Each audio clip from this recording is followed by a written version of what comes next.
नमस्कार प्यारे बच्चों, बहुत बहुत स्वागत है आपका अपने YouTube channel NCERT study point पे।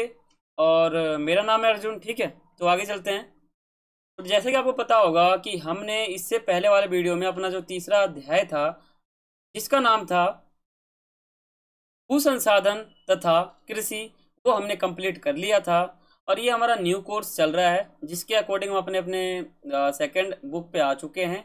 अपना सेकंड बुक स्टार्ट कर चुके हैं, जिसका नाम है भारत, लोग और अर्थव्यवस्था, क्लास 12th ज्योग्राफी की। और इसमें ही हम दूसरे बुक में चौथा अध्याय पे आ चुके हैं, जिसका नाम है जल संसाधन। चैप्टर का नाम बहुत ही मज़ेदार है। इसके अंदर की जो बातें हैं वो भी बहुत आसान है, कुछ बड़ा चैप्टर ये है नहीं।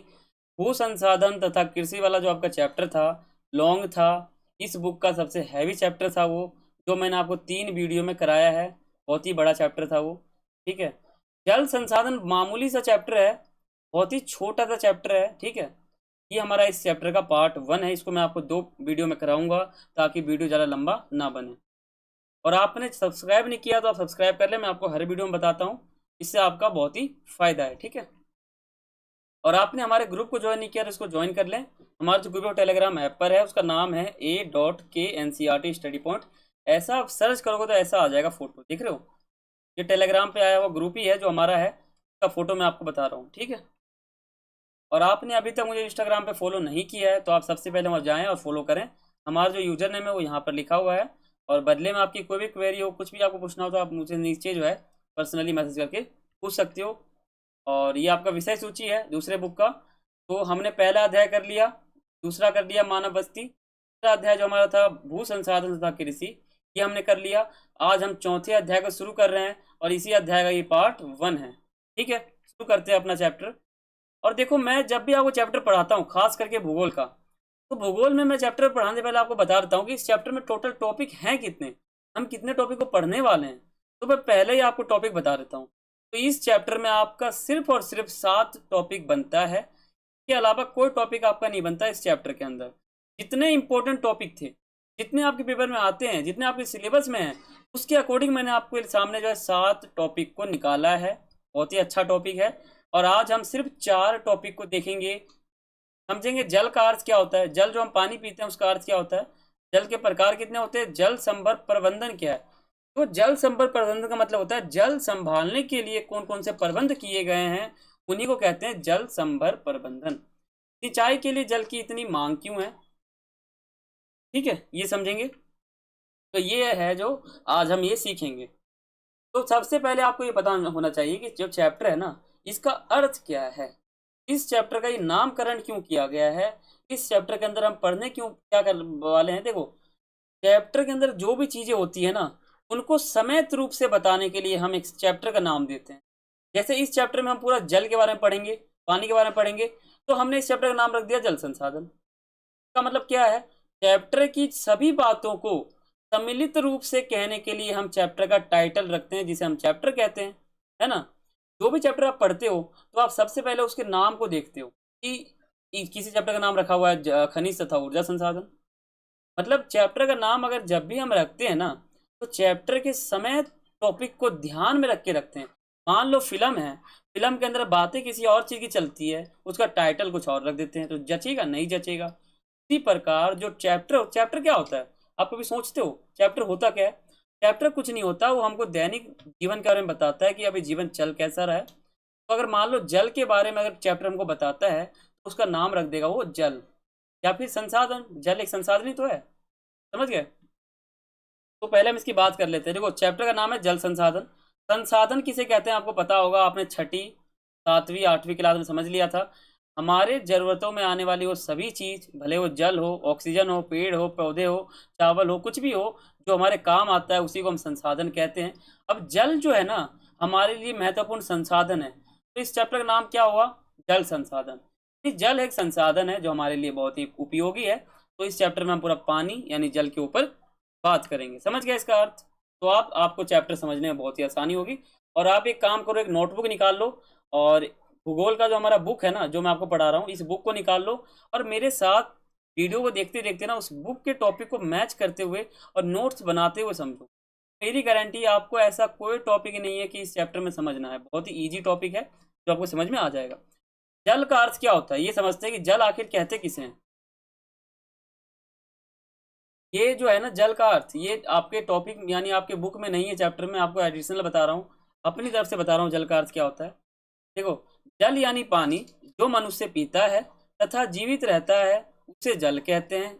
हमारा शरीर 70% जल से ही बना हुआ है। जल का अर्थ थोड़ी होता है कोई, जल आप कह दोगे कि जल का ही होता है। जल तो सीधा तो वही होता है जो मनुष्य पीते हैं उसको हम पानी कहते हैं, और मनुष्य पीता है उससे जीवित रहता है, बस। हमारा 70% जो भाग है शरीर का वो जल से बना हुआ है, ये इसका अर्थ हो जाता है। ये आपकी बुक में नहीं मिलेगा, मैं आपको एडिशनल बता रहा हूँ, आपको चैप्टर समझ में आए तो थोड़ा गहराई से बता रहा हूँ ताकि ये समझ में आए। जल का अर्थ आपके चैप्टर में के अंदर नहीं देखने को मिलेगा। अब हम दूसरे टॉपिक को समझते हैं। पहला टॉपिक हमारा हो गया। देखो, आपको मैं टॉपिक वाइज पढ़ा रहा हूँ ना, इसलिए आप अपने बुक में यानी अपने कॉपी में अगर नोट्स बना रहे हो ना अभी, तो आप उसमें टॉपिक लिख दोगे, पहला टॉपिक जल का अर्थ, दूसरा टॉपिक जल के प्रकार, ऐसे एक्सप्लेन करते हुए समझते हुए हर चीज को समझते हुए चलो। ठीक है, आपके फायदे के लिए बता रहा हूँ, इसमें मेरा कुछ फायदा नहीं है। जल का प्रकार। अब जल तो आपने समझ लिया कि एक पानी होता है जिसको मनुष्य पीता है और जीवित रहता है, उसको जल कहते हैं।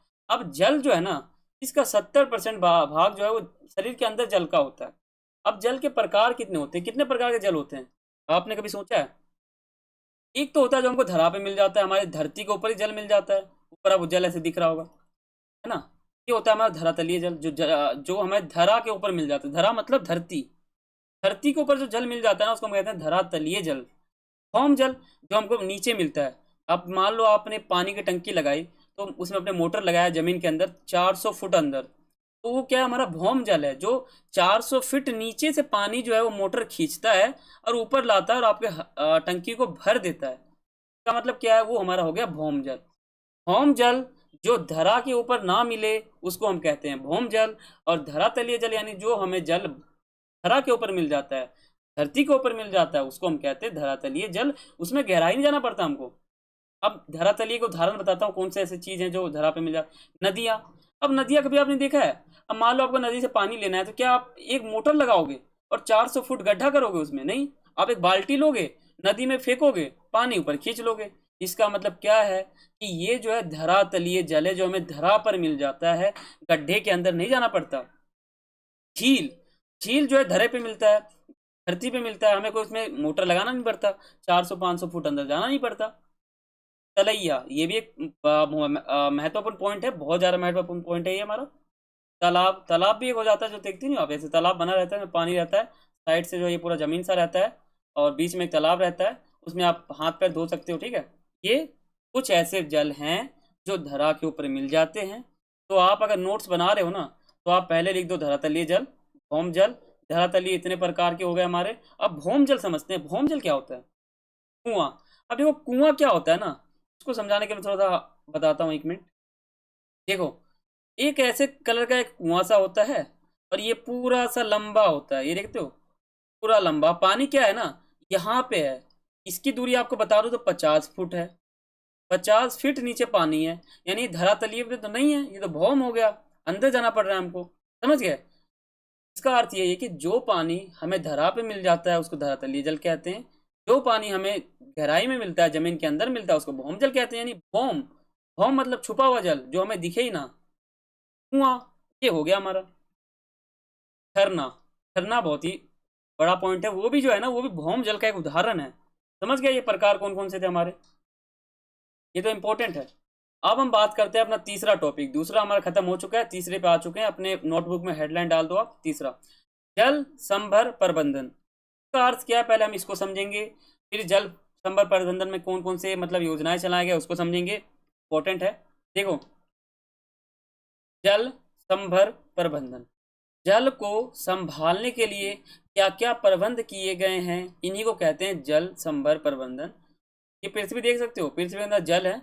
अब जल को हमको संभालना है। ये कार्टून क्या दर्शाता है? ये जल को बचाते हुए दर्शाता है, बताता है कि पृथ्वी भर चुका है, पानी गिर रहा है। समझो, पृथ्वी भर चुका है, पानी पृथ्वी से गिर रहा है। अब कोई स्विच जाके बंद करो वरना पानी व्यर्थ होगा। इसका मतलब क्या है कि जल भर चुका है पृथ्वी के अंदर, अब उसका प्रबंध करो, जल को कैसे बचाएं, गिरे ना। ये पॉइंट है हमारा। इसका अर्थ समझते हैं। जल संभर प्रबंधन का अर्थ होता है कि धरातलीय जो जल है और जो भौम जल है ना, उनका अच्छे तरीके से संरक्षण करना, उनका उपयोग करना, तालाब बनाना, कुएं बनाना, ठीक है, वर्षा टैंक बनाना ताकि जल को एकत्र किया जा सके। अब केंद्र सरकार ने कुछ कार्यक्रम चलाए थी, ठीक है, कुछ कार्यक्रम केंद्र सरकार ने चलाया था, ठीक है। जब आपने हिस्ट्री पढ़ा हो तो हिस्ट्री में आपने समझा होगा कि केंद्र सरकार और राज्य सरकार जो है, इन दोनों में से सबसे अधिक शक्तियां किसको मिली थी, ठीक है। बहस चल रहा था संविधान सभा में, तो इसके ऊपर ये बात चल रही थी। तो केंद्र सरकार राज्य सरकार के मुकाबले पावरफुल है, ठीक है। तो केंद्र सरकार जो योजना चलाएगी वो राज्य सरकार को मानना पड़ेगा। नीरू मीरू प्रथम योजना योजना था हमारा। हरियाली दूसरा योजना था। अलवारी पानी संसद ये तीसरा था हमारा, इंपॉर्टेंट है। 3 योजनाएं चलाई गई थी केंद्र सरकार द्वारा। अब जल संभर प्रबंधन में जो 3 योजनाएं हैं उनकी व्याख्या देखते हैं। नीरू मीरू क्या ना, ये आंध्र प्रदेश में चलाया गया था, केंद्र सरकार ने यहाँ पे इसका समर्थन किया था। इसमें यही था कि जो जल है उसको संभालना है, प्रयोग करना है, ठीक है।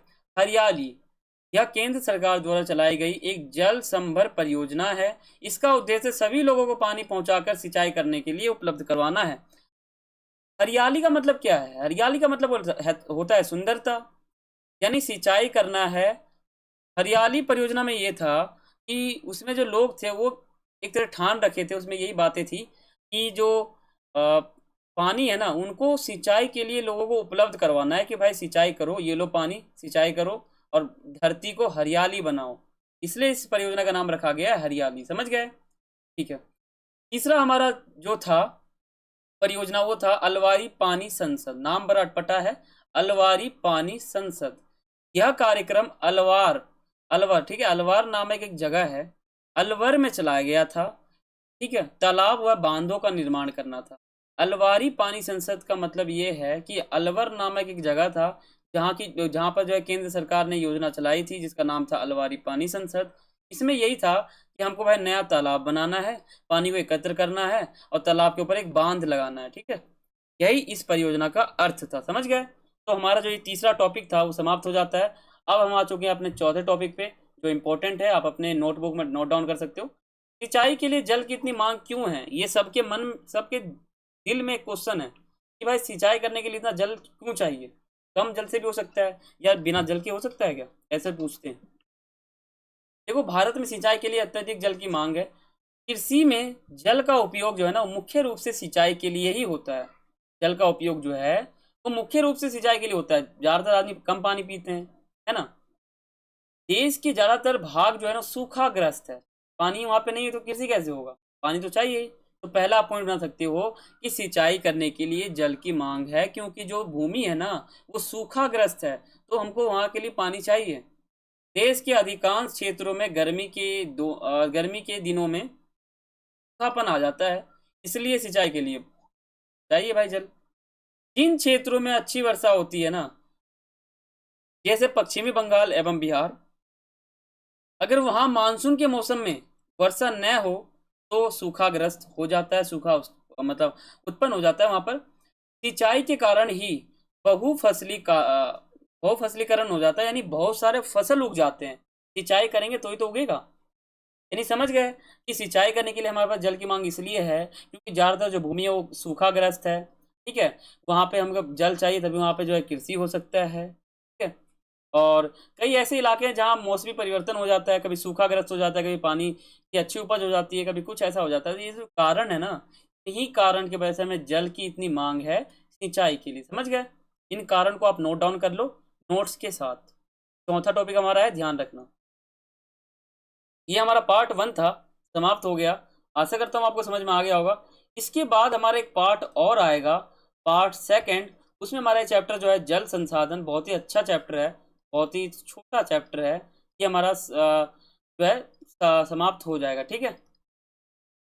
तो आपको क्या करना है, चैनल को सब्सक्राइब करना, बेल आइकन पर क्लिक करना। अगर आपको ये चैप्टर बहुत ही अच्छा लगा हो, यानी इसका जो पार्ट 1 है वो अच्छा लगा हो, तो आप मुझे कमेंट जरूर करना कि हाँ मुझे जो चैप्टर है ये बहुत ही अच्छा लगा। और आप नोट्स बनाते हो, चलो मैंने आपको पहले भी बताया था, नोट्स बनाओगे, बुक को पढ़ोगे तो आपको समझ में आएगा। इसके अलावा आपको कुछ तरकीब लगाने जो